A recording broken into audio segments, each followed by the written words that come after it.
அனைவருக்கும் வணக்கம். குளிகை நேரத்தில் நம்ம என்ன செய்யலாம், என்ன செய்யக்கூடாது அப்படிங்கிற ஒரு பதிவு தான் இன்றைக்கி பொதுவாகவே குளிகை நேரத்தில் முன்னோர்களுக்கு திதி பண்ணக்கூடாது. அசுப காரியங்கள் எதுவுமே பண்ணக்கூடாது. பண்ணுனா திரும்ப திரும்ப நம்ம பண்ண தூண்டும். அதனால் கண்டிப்பாக குளிகை நேரத்தில் அசுப காரியங்கள் செய்யக்கூடாது. சுபகாரியன்னு பார்த்தா கண்டிப்பாக திருமணம் குளிகை நேரத்தில் செய்யக்கூடாது. ஏன்னா குளிகை நேரத்தில் ஒரு காரியம் செஞ்சால் அது திரும்ப திரும்ப செய்கிற மாதிரி வரும். கண்டிப்பாக திருமணம் செய்யக்கூடாது.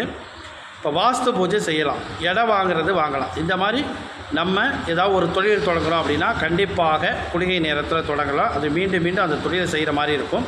கண்டிப்பாக குளிகை நேரத்தில் கடன் வாங்கக்கூடாது, கடன் கொடுக்கலாம். இந்த மாதிரி குளிகை நேரத்தில் அசுபகாரியங்கள் எதுவுமே செய்யக்கூடாது. சுபகாரியங்கள் மட்டும்தான் செய்யணும். அது மாதிரி செய்கிறதுனால நம்ம திருமணம் கண்டிப்பாக செய்யக்கூடாது. மன பூஜை, வீடு, நிலம் வாங்குறது குளிகை நேரத்தில் கண்டிப்பாக செய்யலாம்.